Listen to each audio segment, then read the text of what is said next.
네, 반갑습니다. 자, 오늘은 소득세 부분을 강의를 하겠습니다. 요약집을 펴가지고 종합소득세가 있습니다.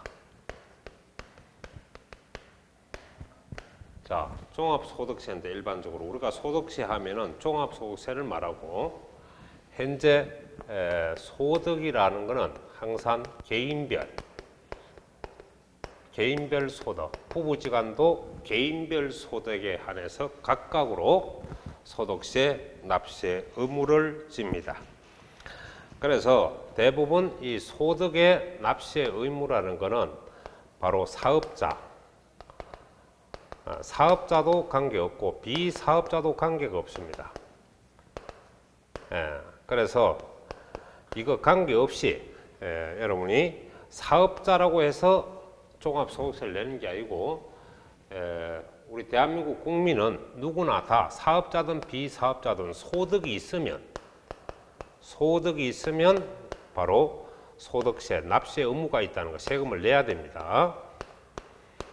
그래서 사업자만 내는 것도 아니고 비사업자 관계없습니다. 모든 우리 국민은 바로 소득이 발생하면 매년 이번 연도 소득은 내년도 5월 1일부터 5월 31일까지 세액을 신고하고 납부하는 것입니다. 이것이 종합소득이고요. 그 다음에 이제 여기서 또 납세 의무자는 우리가 거주자라 그러는데, 거주자는 우리 국민은 다 거주자에 해당하고, 그래서 이거는 우리가 보면은 거주자는 국내 소득이든 국외 소득이든 국내 소득이든 국외 소득이든 모두 납세 의무를 지는데, 이 납세 의무 조건은 소득이 있는 자에게 되는 것이지 사업자, 비사업자라고 해서 내는 것은 아니다. 소득이 있는 자는 누구나 다 우리 소득세 납세 의무자다 하는 것을 여러분이 알아둬야 되겠고, 그 다음 비거주자라는 것은 우리나라에 주소가 없거나 우리나라에 183일 이상 거소를 하지 아니한 자를 우리는 비거주자라 하면서, 거주자, 비거주자는 주소지나 거소지 원칙으로 판단을 하는 것이지 국적이라든지 영주권을 기준으로 판단하는 것은 아닙니다. 그래서 주소지 원칙을 두고 주소지를 확인할 수 없을 때는 거소지를 판단을 해가지고 183일 이상을 우리나라에 살았으면 이 사람은 거주자에 해당한다, 이렇게 보게 됩니다. 그래서 그 거주자가 된 자는 국내 소득, 국외 소득에 대해서 납세 의무가 있다 하는 것도 여러분이 알아두고, 이 비거주자가 되면 우리나라의 거소를 183일 미만으로 두는 자를 의미하는 개인입니다. 그래서 이 비거주자는 오직 국내 소득에만 납세 의무를 지고, 만일에 일본 사람이 일본에서 소득이 생기면 일본에 내는 것이고, 일본 사람이 우리나라에 와서 비거주자라서 납세 의무자가 되려면 우리나라에서 소득이 발생해야 우리나라에 신고 의무가 있다, 이래 볼 수 있죠. 그 다음에 이제 납세지가 있는데, 세금을 내는 장소, 납세지가 우리가 대원칙은 바로 주소지 원칙입니다. 주소지를 확인할 수 없을 때는 거소지, 머무는 장소, 사는 장소, 거소지가 납세 의무자다, 이렇게 말할 수가 있습니다. 하지만은 비거주자의 납세지는 바로 국내 사업장을 원칙으로 합니다. 국내 사업장이 여러분이 납세 의무에 대한 기본이 되고, 그 다음에 국내 사업장을 확인할 수 없다 그러면 소득 발생 장소, 비거주자는 소득 발생 장소가 바로 여러분이 납세 의무자라 할 수가 있습니다. 그러면 부동산 경우에는 부동산 소재지 쪽이 바로 납세지다, 이렇게 말할 수가 있겠습니다.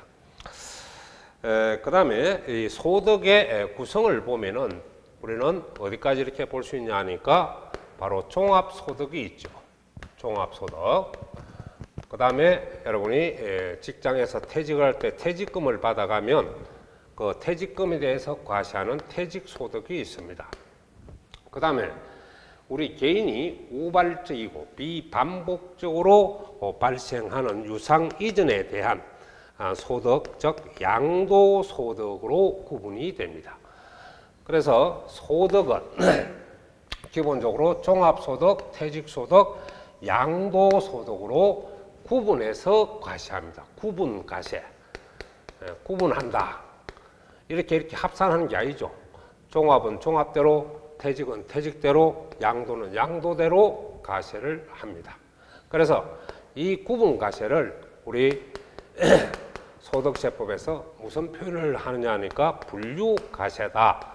이렇게 말할 수가 있습니다. 이 분류과세라는 것이 종합소득, 퇴직소득, 양도소득별로 각각 구분해가지고 소득세를 각각 산출하게끔 하게 되어 있다라고 말할 수 있습니다. 그러면 종합소득은 대표적으로 우리가 어떤 소득이 있느냐 하면은 사업자의 소득은 사업소득이 되겠지. 무슨 소득? 사업소득. 사업자의 소득은 사업소득. 그 다음 근로자의 소득은 무슨 소득? 근로소득. 그 다음 여러분이 보면은 우리가 보면 연금이 개인연금에 대해서 연금소득, 개인연금, 우리 공무원연금이나 군인연금 뭐 이런 연금은 비과세 연금입니다. 개인연금을 말해요. 그 다음 이제 여러분 금융소득에 가면은 우리 주식에 투자하면 배당소득이 생기고 채권, 특히 예금에 투자를 하면은 뭐가 되노? 이자가 생기지. 그러니까 이런 금융소득, 배당소득과 이자소득 이런 금융소득이 생기고 그 다음 이제 대한민국에 할 말이 없으면 무슨 소득이야? 기타 소득이지. 짬뽕. 그래서 이 짬뽕 소득을 잘 봐야 돼. 그래야 나중 양도세 문제풀이 할 때 이해를 잘한단 말이야. 이 구조를 알아야. 그래서 여러분이 한 개인, 갑이라는 사람의 소득을 이렇게 종합적으로 합산하는 거야. 그래서 여러분이 대부분 시중에서 소득세 하면은 전부 이 종합소득세를 말하는 개념이다. 이 말이에요. 그러면 여기서 여러분이 볼 때 지금 기타 소득은 대표적으로 우리가 공익사업상, 수용해서 공익사업상, 특히 요번에 주의해야 되는 건 지역권, 지상권, 대역, 공익사업상이란 전제가 붙어야 지금은 기타 소득이라. 만일에 지역권, 지상권, 공익사업과 관련이 없이 대의하고 발생하는 소득은 바로 사업소득에 해당할 수가 있다.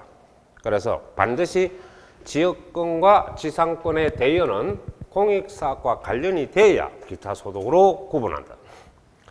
그 다음 두 번째 우리가 보면 특히 단독적 영업권 양도. 본래 영업권은 여러분 사업장과 경제적 권리인 영업권, 이른바 내가 늘 이해를 잘하면은 뭐 여러 가지 이 영업권은 경제적 권한입니다. 그래서 여러분이 대부분 보면 그 회사의 시장 점유율이라든지 상표권이라든지 기술, 경영, 판매 조직 이런 걸 경제적 가치로 평가한 권리를 영업권이라고 하고, 이거는 법률상 권리가 아니고 경제상 권리를 의미하는 것이 영업권입니다. 그래서 이 영업권을 또 어떤 것도 영업권이 되느냐? 버스, 여러분 시내버스 노선 같으면은 버스 회사에서 그 노선도 일종의 행정기관으로부터 경제적 이익을 갖는 그런 권리에 해당해요. 버스 노선권도 어디에 들어가냐? 바로 영업권에 해당합니다. 그래서 버스 회사가 자기 사업장하고 버스 노선권을 함께 묶어서 팔면은 이 버스 노선권은 사업상 고정자산과 함께 파는 거기 때문에, 고정자산은 사업장을 말해, 고정자산 함께 파는 거기 때문에 양도세가 발생하는데, 버스 노선권, 영업권만 똑 떼갖고 단독적으로 팔면은 이거는 기타 소득에 들어가는 겁니다. 그러니까 사업장 부동산과 함께 팔면은 영업권은 양도세 과세 대상이고, 영업권만 단독으로 따로 팔면은 바로 기타 소득에 해당한다는 걸 주의해야 돼요. 그 다음 여러분이 미등기 임차권, 미등기 임차권, 부동산 임차권이죠. 이런 거 전부 이걸 양도로 하면은 국내에서는 바로 기타 소득으로 취급을 합니다. 그 다음 여러분이 강업권이라든지 무슨 권?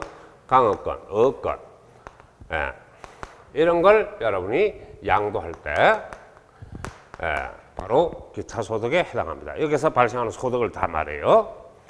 그 다음 이제 여러분이 지역권, 지역권에 우리가 이 지역권도 보면은 지역권을 양도하는 거죠. 양도. 그래서 지역권은 지상권을 양도하면 양도세 과세 대상인데, 민법상에 나타나는 지역권, 이 지역권은 바로 기타 소득에 해당합니다. 주의해야 됩니다. 자, 그래서 요걸 여러분이 구분적으로 정리를 한 다음에 우리가 소득세 구분에 들어가서 하나하나 정리를 좀 해놔야 한다, 이 말이에요. 자, 일단 사업소득을 보세요. 그게 이제 위에 건 한번 읽어보시고 종합적 내용입니다. 자, 84페이지 사업소득. 사업소득 중에서 우리가 이 사업소득 하면 부동산과 관련이 된 사업소득은 총 3가지로 구성이 됩니다. 첫째, 우리 부동산 매매업이 있죠. 무슨 산 매매업? 부동산 매매업. 예를 들어서 상가를 신축해서 팔아먹는 자, 이런 업자들이 다 토지를 개발해서 팔아먹는 자, 이런 사람은 다 부동산 매매업자가 됩니다. 그 다음에 또 뭐가 있냐니까 여러분이 부동산 임대업이 있죠. 무슨 업? 임대업. 부동산 임대업이 있고 또 이제 주택 임대업자가 있습니다. 그래서 물론 부동산 임대업과 주택 임대업자의 차이점은 많으나 우리 세법에서 포인트는 뭐냐 하니까 부동산 임대업자는 부가가치세 납세 의무를 져야 됩니다. 그러나 주택 임대업자는 부가가치세가 없습니다. 그것이 큰 차이점이라고 말할 수가 있어요. 그 다음에 이제 뭐가 있냐니까 부동산 매매, 부동산 임대업, 이 전부 업자들의 사업 소득이다 이래 보고, 그 다음 건설업이 있죠. 무슨 업? 건설업. 건설업을 우리가 주택 신축업이라고도 합니다. 주택 신축 판매업이다 이렇게 표현도 하죠. 그래서 주택을 지어서 팔면은 뭐라? 건설업이지. 상가를 지어서 팔면은 매매업이지. 그렇죠? 그런 기본적 틀을 여러분이 알아둬야 하는 것이 특징이라고 볼 수가 있습니다. 자, 그러면 여기서 임대업에 대해서 여러분이 집중적으로 공부를 해놔야 할 사항이다 이렇게 볼 수가 있어요. 자, 부동산 등의 임대한 소득, 이어서 소득이라는 것은 대표적으로 월세 수입, 월세 수입을 우리는 사업소득으로 취급을 합니다. 특히 부동산에 대해서 임대소득이라는 것은 등기를 하고 임대한 소득은 당연히 임대사업자의 소득이 됩니다. 그러나 미등기한 건물을 임대하고 해도 거기에 받는 월세가 발생하면은 당연히 사업소득에 해당합니다. 그래서 부동산은 등기 여부 관계없이 임대에서 발생하는 소득은 무조건 사업소득으로 취급을 한다는 걸 알아두고, 그 다음 부동산 권리를 빌려주고 받는 대가, 당연히 여러분이 소득세가 발생합니다. 그래서 그 요번에 개정되기로 여러분이 그 진하게 작게 글씨를 만들어 놨죠. 요게 지금 새로 신설된 내용으로서 주의를 좀 해놔야 되는 내용입니다. 자, 공익사업과 관련된 민법상의 지역권, 지상권의 설정, 대여 소득은 기타 소득으로 과세한다. 작게는 기타 소득이지만 크게는 어디에 들어갑니까? 종합소득으로 취급을 하죠. 자, 그 다음에 이제 우리가 보면은 그 밖에, 그러니까 공익사업과 관련이 없는 지역권이나 지상권의 설정, 대여 소득은 바로 사업소득으로 구분하여 과세한다는 걸 알아두셔야 합니다. 아시겠습니까? 자, 그 다음에 이제 여기 가면은 공장재단, 강업재단의 대여로 발생하는 소득. 여기에 월세 수입도 다 임대업자의 사업소득에 포함합니다. 강업권자가 강물을 채굴할 수 있는 권리죠. 채굴권에 관한 권리를 대여하고 받는 대가 역시 전부 사업소득에 해당합니다. 특히 여러분이 부동산의 강고용 대여, 또 담보로 제공하고 받는 부동산의 임대소득도 임대사업자의 사업소득에 해당합니다. 그러니까 부동산을 빌려주고 이렇게 저렇게 빌려주고 뭐 건물 100면을 빌려주고 월세를 받는다든지 옥상을 빌려주고 받는다든지 이런 거 역시 전부 임대업자의 사업소득에 해당합니다. 특히 묘지 기지권을 설정하고 거기서 여러분 특히 이제 공동묘지 있잖아요. 여기서 이제 우리가 보면은 유효기간이 대부분 15년 정도 되는데 15년 되면 이제 사람들이 다 나중에 이제 어떻게 됩니까? 이제 골만 남는 거죠. 뼈만 남는데 그걸 나중에 파내서 이제 뭐 어떻게 뭘 합니까? 대부분 화장을 하고 이래 하는데 그럼 그 임시로 묻어두고 우리가 한 15년간 이렇게 하면 막 거기가 해결이 된다 그러죠. 그러면 그걸 파내가 다시 또 다른 곳으로 또 묻고 이래 하는 건데 요게 바로 묘지도 임대하고 발생하는 소득에 대해서 여러분이 임대사업자의 사업소득이다 이래 볼 수 있고요. 이런 묘지는 재산세도 부과가 됩니다. 본래 재산세는 묘지가 재산세가 없어요. 그건 개인 묘지를 말하는데 임대용 묘지는 별도 합산 과세가 되는 그런 대상이 되죠. 낙골당하고는 좀 다릅니다. 이거는 실제 묘지를 전제로 한다는 걸 알아두세요. 자, 그 다음에 이제 가면은 그 6번째 부동산 매매업의 건설업자가 판매용으로 취득한 부동산을 일시적으로 임대한 경우 발생한 소득도 임대사업자의 사업소득. 그러니까 이거는 전부 임대업자의 사업소득이라는 거 아셔야 돼요. 임대업자의 사업소득. 됐습니까? 그러니까 이제 이런 거죠. 건설업자가 아파트를 지었어요. 분양이 안 되잖아요. 판매가 안 되는 겁니다. 판매가 안 되면 일시적으로 월세를 주고 사람들한테 임대를 하는 거 있죠. 이것도 역시 여러분이 사업소득에 해당한다는 걸 알아둬야 합니다. 그 다음에 부동산의 임대에서 비과세 제도가 또 있죠. 자, 여러분이 전답, 이런 가수원이 안 들어갑니다. 전답이죠. 우리가 받하고 논하고 이걸 대여하고 받는 대가는 사실 얼마 되겠습니까? 이런 거는 비과세 시켜줍니다. 세금이 없습니다. 그 다음에 한 개의 주택 소유자가 이때 고가주택 밑줄 긋고 고가주택은 오른쪽에 보면 동그라미 4번의 개념이 나와 있습니다. 동그라미 오른쪽에 보면은 동그라미 4번에 고가주택이란 과세기간 종료일이나 양도일 현재 기준시가가 9억 기준시가입니다. 양도세는 실가 9억 초과지만은 임대소득의 고가는 공시가격이죠. 그래서 기준시가가 9억을 초과한 주택을 말하고 이 고가주택은 한 주택이라 하더라도 항상 임대소득에 과세를 한다는 걸 주의해야 됩니다. 항상 고가주택은 혜택이 없어요. 전부 과세주의라는 걸 알아둬야 됩니다. 자, 그래서 그 고가주택은 제외했는데 이런 걸 왜 제외하냐? 과세한다는 말이죠. 그래서 일반주택을 임대하고 일반주택은 바로 9억 이하의 주택을 말합니다. 이런 걸 임대하고 받는 소득도 역시 비과세인데 잘 보세요. 여러분이 단독주택이 이래 있으면 이게 2층이죠. 요거는 주인이 살고 요게 임대를 합니다. 그렇죠? 2층은. 그럼 요거 대부분 요게 받는 소득에 대해서 1주택자입니다. 1주택자. 2주택자는 안 되죠. 그래서 1주택자가 2층을 빌려주고 안 그러면 1층을 빌려주고 받는 월세 이런 거는 여러분이 사업소득세가 없어요. 이때 중요한 게 이 1주택이라는 개념이 부부지간 합산을 한 1주택입니다. 그러면 남편이 집 한 채 갖고 있고 아내가 집 한 채 갖고 있으면 한 채는 전세 주고 한 채는 임대하면 이거 어떻게 되냐? 과세를 하겠냐 안 하겠냐 이 말입니다.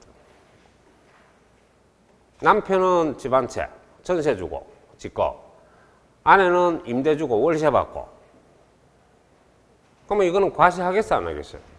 내가 분명히 한 주택은 부부지간 합산해서 비과세 여부를 판단하는 거거든. 그러면 남편은 요거는 전세 주고 월세가 없어.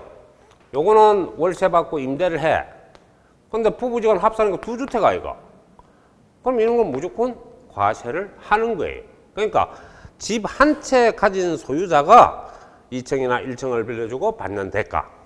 여기서는 비과세가 된다 이 말이에요. 자, 그래서 다만 고가주택과 국외 소지하는 주택의 임대소득은 주택 수와 관계없이 과세한다. 그러니까 이거는 여러분이 1주택 있고 예국주택은요 다문 하나라도 과세를 한다는 걸 알아두고 고가주택 역시 수와 관계없이 과세를 합니다. 하지만 고가주택을 전세로 줘버리면 임대가 아니죠. 월세가 생겨야 사업소득세가 생기는데 전세를 주고 월세를 안 받는다. 그러면 고가주택도 임대를 해서 월세가 생기면 과세를 하지만은 전세 주면은 월세 수입이 없죠. 그래서 과세하겠어 안 하겠어? 안 합니다. 월세 소득이 있어야 과세를 하는데, 그죠? 전세는 본래 월세가 없는 거 아닙니까? 그래서 여러분 다음에 실무에 가서 잘 쓰란 말이야. 전봇대든지 자기 가게 앞에다 어떻게 써놨냐니까. 전세금 2억에다가 월세 100만 원 이래 적어놨어. 그게 중개사가 그럼 복도방 주인이지. 에? 그럼 어떻게 붙여야 되노? 월세가 있으면 보증금을 걸어야 될까? 보증금. 보증금 얼마에 월세 얼마 이래 붙여야지. 전세금 얼마에 월세 얼마 그런 건 없어요. 잘못된 거다 이 말이에요. 자, 그 다음에 세 번째 봅니다. 과세 기간은 1년간입니다. 1월 1일부터 12월 30일까지 소득세는 1년간 과세 기간을 둡니다. 법령이 정한 총수입 합계 금액이 2천만 원까지입니다. 이하니까 2천만 원까지 주택의 임대소득은 18년도 12월 31일 이번 연도 말까지죠. 세금이 없습니다. 그건 무슨 말이냐? 자, 여러분이 집이 세 채를 임대를 했는데 1년 동안 월세 받고 전부 임대소득 전부 합산한 금액이 2천만 원밖에 안 돼. 2천만 원이 넘으면 과세를 하고 2천만 원이 넘지 못하면 2천만 원까지니까 현재 비과세가 됩니다. 그래서 이거는 만일에 여러분 고가주택도 그런 개념이죠. 만일에 1년간에 합산한 금액이 얼마? 2천만 원 이하가 되면은 이거는 임대 사업소득세가 없다는 것을 알아두시면 되겠습니다. 그래서 그 밑에 그 설명을 하고 있죠. 주택수라 고가주택 등 여부와 관계없이 주택 임대업에서 발생한 총 수입의 합계 금액이 1년간입니다. 1년간 2천만 원 이하인 경우에는 비과세를 한다. 이 규정은 역시 올 말까지만, 올해 말까지 18년 12월 31일 말까지만 적용한다. 그러면 내년에는 과세하나? 한다. 그러니까 내년에 할 사람이 이거는 과세주의로 바꿔줘야 되고 올해로 땡 할 사람은 요거는 안 해도 돼. 19년도는. 알았죠? 자, 그렇게 개정이 된다 이 말이다. 지금 개정이 돼 있다 이거는. 시행이 내년도부터 하겠다 이거고. 자, 그 다음 주택과 부수 토지 범위인데 주택이라는 건 여러분이 잘 알다시피 상시 주거용으로 우리가 활용하는 건물과 토지를 말하는 것이고 특히 비과세 주택의 부수 토지라는 것은 건물 전체 면적을 연면적이라고 하지.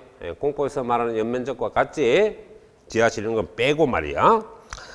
자, 그 다음에 이제 여러분이 그 보면은 건물의 정착 면적의 도시는 5배, 농촌은 10배입니다. 도시 밖은.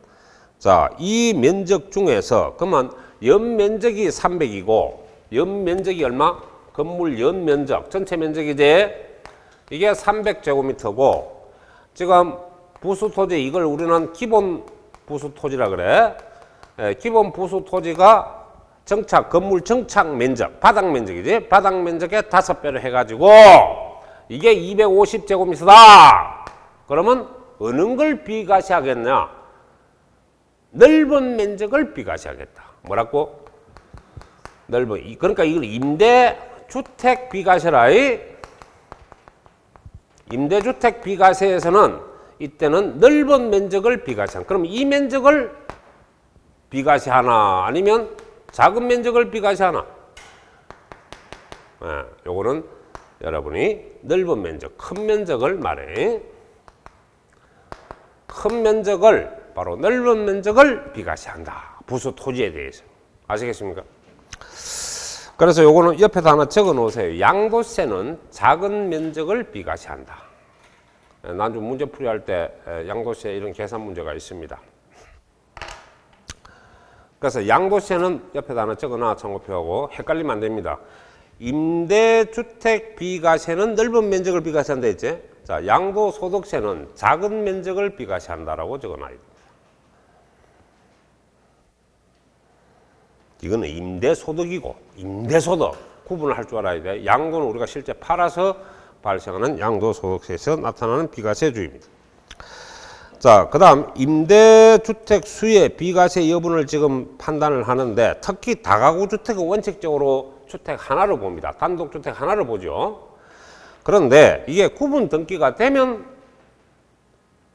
각각의 주택으로 보죠. 자, 그러면 여러분이 예를 들어 3층 이렇게 주택이 있다. 그러면 이거는 갑, 응?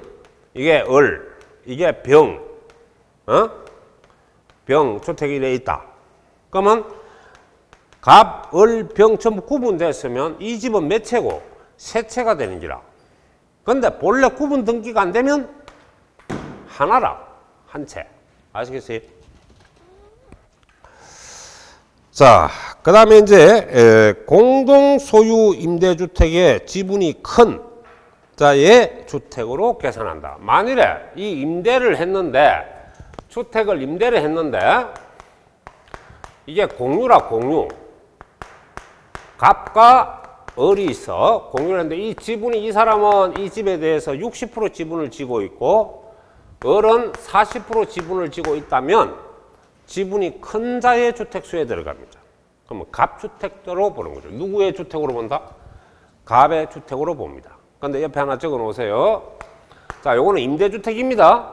비과세 여부를 판단할 때. 그러면 여러분은 이런 현상을 봐야 돼요. 양도세. 양도세에서는 또 이게 있죠. 양도세는 저거요. 옆에다가 양도세는 지분과 관계없이 공유인 경우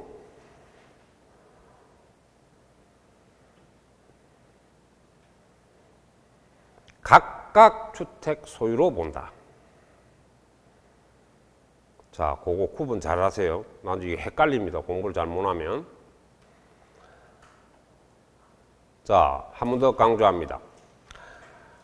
임대주택 비과세 부수 토지는 넓은 면적, 양도세 비과세 토지는 작은 면적. 그거 잘 잡아야 되고, 그 다음에 공유를 한 주택일 경우에는 임대주택 수를 따질 때는 지분이 큰 자의 주택수에 해당하고, 양도세에서 주택수를 따질 때는 각각의 주택수로 본다는 걸 공유주택 개념을 잡아라 말이에요. 그래서 공유주택이면 임대에서는 지분이 큰 자의 주택수에 들어가고, 양도세에서는 뭘 한다? 각각. 지분 관계없어요. 각각. 그러면 이런 거야. 여러분이 잘 들어요. 여러분 현재 지금 집을 한 채 갖고 있잖아. 갖고 있는데 요 지역에 개발이 된다 그래서 친구한테 꼬실려 가지고 야야 있잖아 저거 하나 사놓자. 둘이서 돈도 없고 그것도 남편 모르게 살짝 하자. 그래가지고 이제 둘이서 어떻게 해갖고 집을 하나 샀어. 근데 이 남편은 그것도 모르지. 산지도 모르고 야 내가 오늘 집 팔고 왔다 이런단 말이야.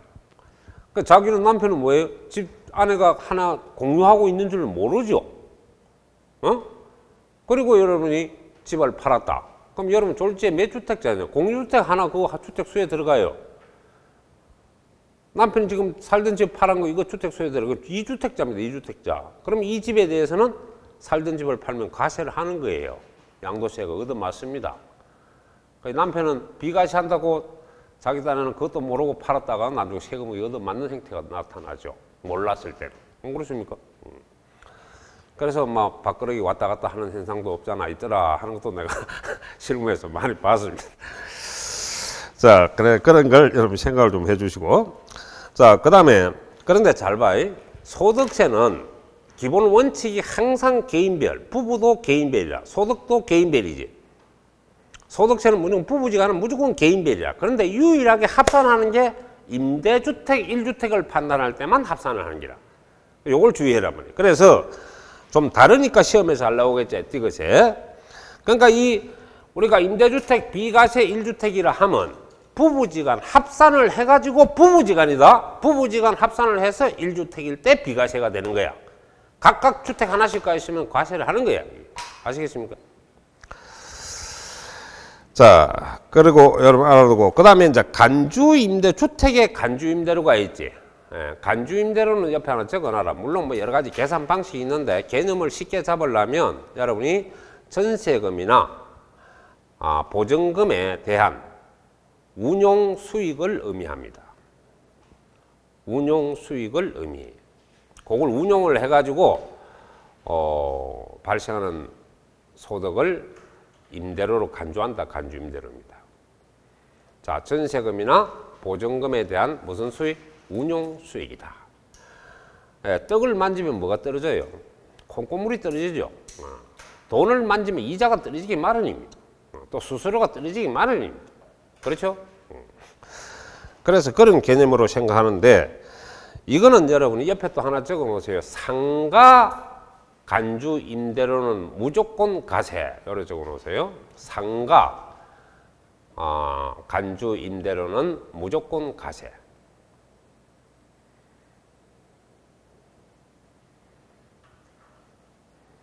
자, 주택 간주 임대료는 일단 잘 보십니다. 첫 번째 기억해 보면 거주자가 2주택까지 소유한 자는 소유한 주택에 대하여 전세금, 보증금의 간주 임대료는 세금이 없다는 말이죠. 그래서 총수입에 산입하지 않는다 하는 것은 소득 불산입이다 이 말이에요. 산입하지 말라는 거죠. 그런데 니은이 꼭 알아둬야 돼요. 이거는 간주임대료가 구성되기 위해서 두 가지 조건을 충족해야 됩니다. 첫째, 주택이 3주택자 이상이 돼야 됩니다. 그러나 60제곱미터 이하 주택은 이 간주임대료 계산 주택 수에는 제외됩니다. 자, 그래서 소형주택은 60제곱미터 이하 하면 몇 평짜리입니까? 18평짜리 이하죠. 그래서 이 주택은 간주임대료 주택 수의 세채에는 들어가지 않습니다. 이제 국민주택을 다 합쳐가지고 여러분이 세채 이상이 돼야 됩니다. 그리고 보증금하고 전세금을 전부 합쳐가지고 얼마 초과가 돼야 되나? 3억 초과가 됩니다. 그러면 주택수와 보증금, 전세금 합계 금액이 둘 다 충족해야 됩니다. 하나만 충족해서 안 됩니다. 집이 세 채일 것, 소형주택을 제외한 주택이 세 채 이상일 것. 두 번째, 보증금, 전세금 합산 가격이 3억 초과될 것. 이렇게 되면 보증금과 전세금 운용수익인 간주 임대료는 총 수입에 산입한다는 것은 포함시켜서 과세한다는 말입니다. 됐죠? 그래서 거기서 여러분이 간주 임대료는 주의해야 되고, 특히 부수 토지는 여러분이 집이 건물이셔야 집이지 맨 땅은 그냥 땅일 뿐이죠. 토지일 뿐입니다. 그래서 이런 거는 제외하는 건 당연지사입니다. 자, 그러니까 여러분이 잘 봐요. 예를 들어서 여러분이 현재 집을 한 채 가지고 있죠. 근데 을이라는 사람의 집에 을은 땅은 내 땅이라, 여러분 땅이라, 건물은 을의 것이라. 그러면 여러분은 몇 주택자가 되는?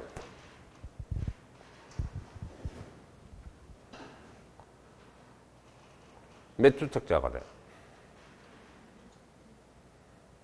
주택 부수 토지만 갖고 있을 때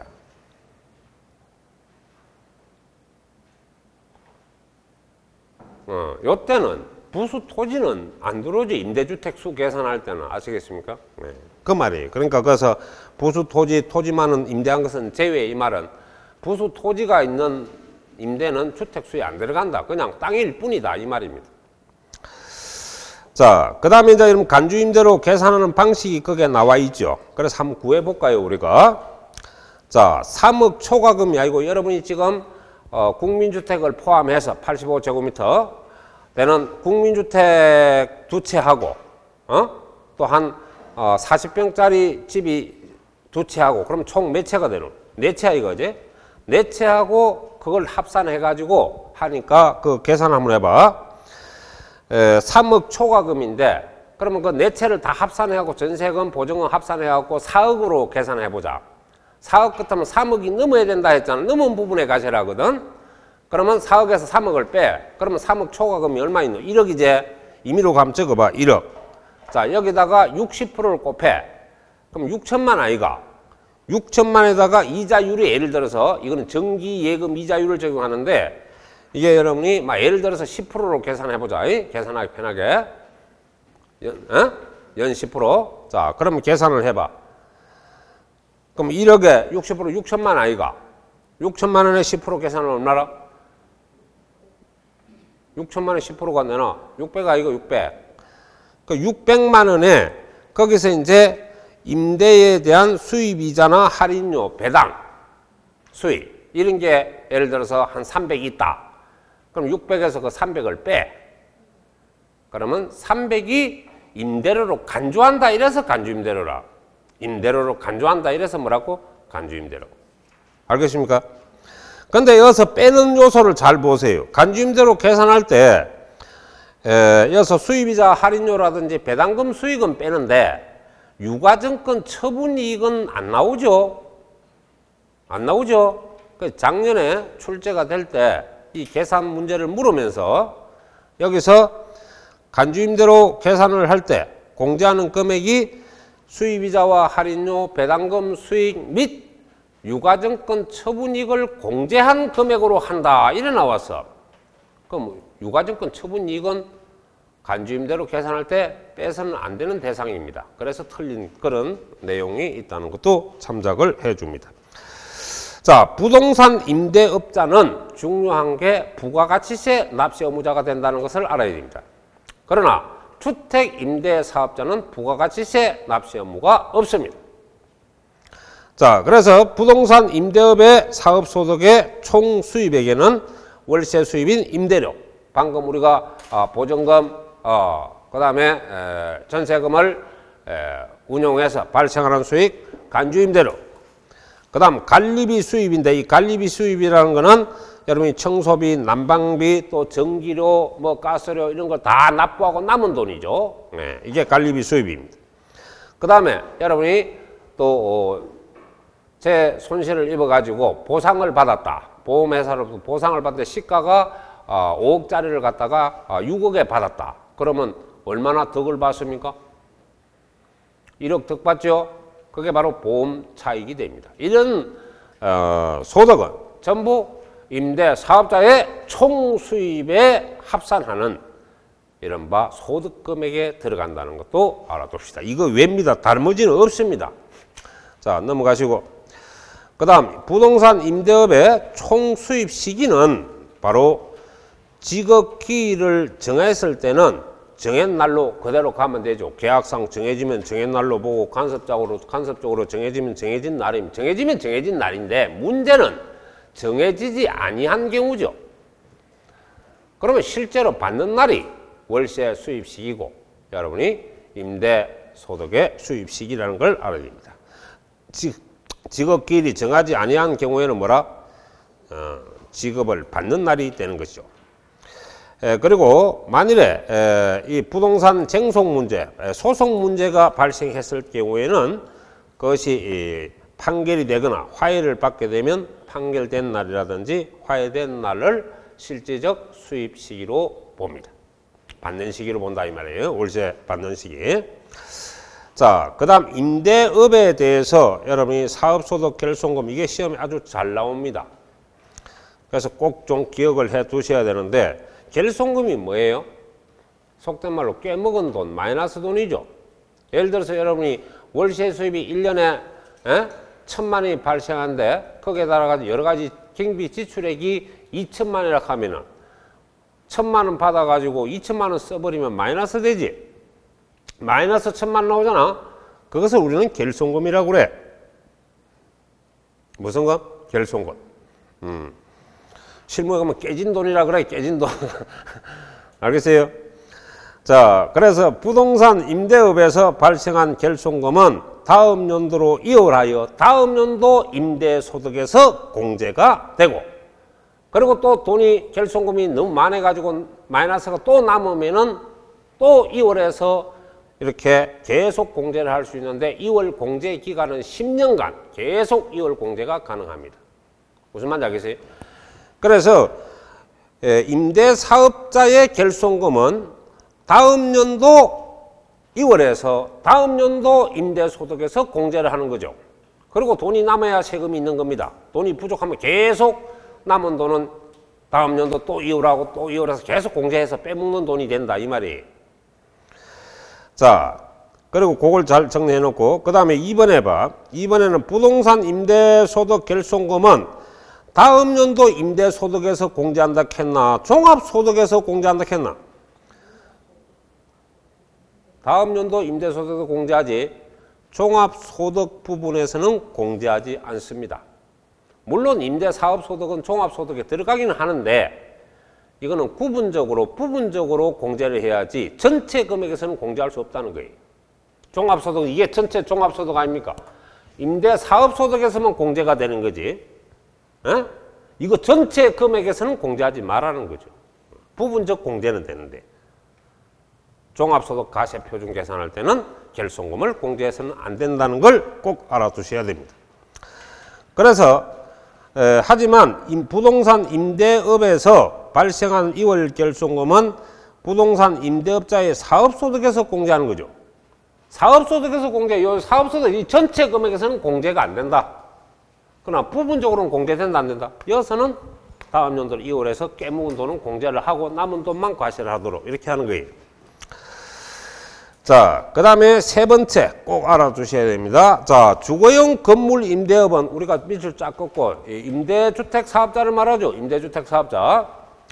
임대주택 사업자에 대해서는 결손금은 자, 이거는 종합소득 가세 표준을 계산할 때는 빼물 수 있다 없다? 있다. 그래서 부동산 임대업, 즉 상가 임대업에서 결손금은 종합소득에서는 공제가 안 되고 다음 연도 2월에서 자기가 벌은 돈에서 다시 공제를 할 수 있는데 주택은 무조건 공제가 된다는 거 알아두면 됩니다. 주택의 결손금은 무조건 공제. 조건 여하 따지지 말고 공제. 오케이? 네, 그거만 딱 잡아놓습니다. 자, 임대업의 사업소득 계산법은 총수입액에서 필요경비를 빼면 사업소득이 나오죠. 이어서 마이너스가 되면 결손금이 되는 거예요. 예를 들어서 총수입액이 아까 말했다시피 1,000만 원 받았는데 경비가 얼마 나갔다? 2천만 원 나갔다. 그럼 마이너스 1,000만 원 나오지? 그러면 결손금이 되죠. 그러니까 소득의 반대가 결손금이라는 걸 알아야 됩니다. 아시겠죠? 자, 나머지 그 매매업은 한번 읽어보세요. 예, 읽어보시고, 자, 현재 여러분이 그 문제, 기출 문제가 아니고 이 요약집에 있는 문제는 반드시 알고 가야 성적이 제대로 나옵니다. 여기 있는 지문은 반드시 에어가 들어가야 돼요. 자, 그리고 여기서 지금 현재 출제가 되는 분야가 하나입니다. 하나. 그러니까 방금 현재 여기 한 문제가 나오는 거예요. 자, 그래서 봅시다. 부동산 임차권 또는 전세권을 대여하고 받는 임대소득, 이 임대소득 월세로 보면 되죠. 임대료는 다 임대업자의 사업소득에 해당합니다. 맞죠? 그 다음에 부동산 사업소득은 총수입액에서 필요경비를 공제한 소득을 말한다. 앞에서 소득은 어떻게 나와? 수입에서 경비 빼야 소득 아이가? 그 말이야. 자, 잘 보세요. 부동산 임대업 결손금은 종합소득 가세 표준 때는 공제할 수 없다 했죠. 이게 주택 임대업자의 결손금은 종합소득에 공제하는데 무슨 말인지 알겠습니까? 예. 그러나 이 임대업의 결손금은 다음 연도 임대소득에서는 공제가 되지만은 종합소득 전체 금액에서는 공제하지 말라는 거죠. 부분적 공제는 되지만 전체 공제는 배제합니다. 자, 국외 임대주택은 주택 수와 관계없이 임대소득에 과세한다 했지. 자, 그 다음에 다섯 번째 보면 여러분이 부동산 임대소득의 총수입에는 임대료, 간주임대료, 관리비 수입, 자, 보험 차익 합계로 한다 했죠. 여기 있는 지문은 반드시 이번에 숙지를 해서 오류가 없도록 합니다. 그 다음 2번 문제 한번 보세요. 주택의 임대업에 대해서 소득에 대한 설명으로 틀린 겁니다. 주택 임대업입니다. 첫째, 등기하지 아니한 주택을 임대하고 발생한 소득은 기타 소득에 해당됩니까? 헤헤. 아까 그 용어를 봐라. 앞에 임대소득의 조건이 부동산이 미등기도 포함 적어놨지.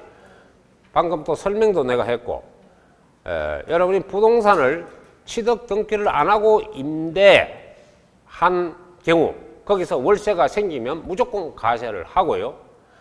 항상 모든 소득세는 사업자든 비사업자든 국내에 소득이 있는 자는 모두 납세 의무자가 됩니다. 자, 그래서 이거는 뭐라고 해야 됩니까? 기타 소득이 아니고 사업소득에 해당한다 해야 맞는 소리죠. 누구의 사업소득이라? 매업자의 사업소득이라? 임대업자의 사업소득이라? 임대인데 임대사업자의 소득이지. 자, 부부가 소유한 주택을 합산하여 1주택입니다. 고가주택은 과세를 하는 것이 기본 원칙이고, 임대하는 경우에는 사업소득은 비과세한다. 맞지? 일반 주택 9억 이하짜리죠. 9억 이하짜리의 1주택 부부지간 합산하고 한 주택을 여러분이 임대하고 발생하는 소득은 임대사업소득세가 없습니다. 자, 그 다음 세 번째 요건을 잘 봐야 돼요. 자, 일단 주택수는 3개 이상이 돼야 된다. 근데 소형주택은 3개에 들어가지 않습니다. 60제곱미터 이하의 주택은. 알겠어요? 국민주택 이상을 전부 말합니다. 자, 그리고 여기서 보증금, 전세금, 토탈 합계액이 얼마가 넘어야 돼? 3억은 안 되죠? 3억이 넘어야 돼요. 자, 두 가지 다 충족했죠? 여기서 발생한 간주임대로 이른바 대통령 명의 계산한 금액이라고도 합니다. 대통령 명의 계산한 금액, 법령이 정한 금액에 대해서 간주임대로는 총수입액에 가산한다 안 한다? 가산하죠. 가산하나 산입하나 포함하나 전부 같은 말입니다. 산입, 인서터 포함한다 이렇게 봐야 되죠. 자, 그 다음에 네 번째 주택 건물 임대업 주택사업자죠. 결손금은 종합소득과세표준에서 공제한다. 그러나 부동산은 공제하지 못한다 해야 맞지. 그죠? 자, 각각 을에 각각 주택 1주택을 소유하고 그 외에 6억 원의 공동 소유주택 갑의 지분이 뭐라? 60%. 을의 지분이 얼마? 임대하여 소득이 발생하였다면 갑의 임대주택으로 봐야 되나? 을의 임대주택으로 봐야 되나? 갑의 임대주택으로 지분이 큰 자의 주택수에 들어가지. 그럼 이 사람은 비과세를 받을 수 있나 없나? 한번 봐라.